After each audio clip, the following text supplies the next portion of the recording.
ತುಂಬಾ ಜನರಿಗೆ ಆಲ್ಮೋಸ್ಟ್ ಗೊತ್ತಿರುತ್ತೆ. ತುಂಬಾ ಚೆನ್ನಾಗಿರುವಂತ ಒಂದು ಮನೆಯನ್ನ ಕಟ್ಟಿಸಿದ್ದಾರೆ ನಿಮ್ಮೆಲ್ಲರ ಪ್ರೀತಿಯ ಕಾಮಿಡಿ ಮಾಡುವ ಮೂಲಕ. ಇತ್ತೀಚೆಗಷ್ಟೇ ಕಾಂಟ್ರವರ್ಸಿ ಸಹ ಆದ್ರು ಮುಕ್ಲಿಯಪ್ಪ ಅವರು.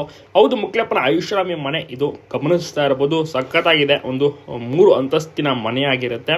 ಇಲ್ಲಿಯೇ ಮುಕ್ಲಿಯಪ್ಪ ವಾಸವಾಗಿರೋದು. ಮತ್ತು ಅನೇಕ ವಿಡಿಯೋಸ್ಗಳಲ್ಲೂ ಕೂಡ ನೀವು ಈ ಮನೆಯನ್ನು ನೋಡಿರ್ತೀರ. ಮುಕ್ಲಿಯಪ್ಪ ಅವರು ಇದೇ ಮನೆಯಲ್ಲಿ, ಅಂದರೆ ಅವರ ಮನೆಯಲ್ಲಿ ಹಲವಾರು ಶೂಟಿಂಗ್ಗಳನ್ನೆಲ್ಲ ಮಾಡುವಂಥದ್ದು. ಸೊ ಅವರ ಒಂದು ಮನೆಯ ಸರೌಂಡಿಂಗ್ಸ್ನಲ್ಲೇ ಶೂಟಿಂಗ್ನ ಮಾಡ್ತಾ ಇರ್ತಾರೆ. ಕಾಮಿಡಿ ಬರಿತಾ ಒಂದು ವಿಡಿಯೋಸ್ಗಳೆಲ್ಲವೂ ಕೂಡ.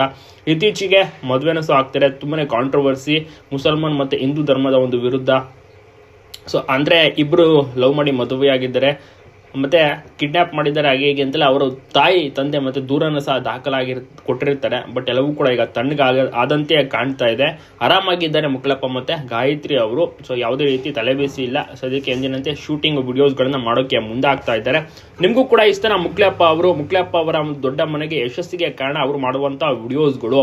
ಸಿಕ್ಕಾಪಟ್ಟೆ ದುಡ್ಡನ್ನು ಸಹ ಮಾಡಿದ್ದಾರೆ ಅಂತಲೂ ಸಹ ಹೇಳ್ಬೋದು. ಯಾಕೆಂದರೆ ಒಳ್ಳೆ ಕಾಮಿಡಿ ವಿಡಿಯೋಸ್ಗಳನ್ನ ಮಾಡ್ತಾರೆ. ಮತ್ತು ಉತ್ತರ ಕರ್ನಾಟಕ ಜನಪದ ಭಾಗದಲ್ಲಿ ಸಿಕ್ಕಾಪಟ್ಟೆ ಫ್ಯಾನ್ಸ್ಗಳು ಇವರದ್ದು ವಿಡಿಯೋಸ್ಗಳನ್ನು ನೋಡ್ತಾನೆ ಇರ್ತಾರೆ.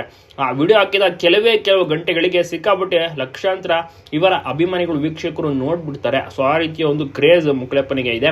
ಸಾಕಷ್ಟು ಕಡೆ ಸನ್ಮಾನವನ್ನು ಕೂಡ ಮಾಡಿದ್ದಾರೆ ಮುಕ್ಲಪ್ಪನಿಗೆ. ಆ ಥರ ಒಂದು ಸ್ಪಾಂಟೇನಿಯಸ್ ಆಗಿ ಕಾಮಿಡಿಯನ್ನು ಸಹ ಮಾಡ್ತಾರೆ. ನಿಮಗೂ ಕೂಡ ಇಷ್ಟ ಮುಕ್ಲಪ್ಪ, ನೀವು ಕೂಡ ಅವರ ವಿಡಿಯೋಸ್ಗಳನ್ನ ನೋಡ್ತಾ ಇರ್ತೀರಿ. ತಪ್ಪದೆ ಕಮೆಂಟ್ ಮಾಡಿ.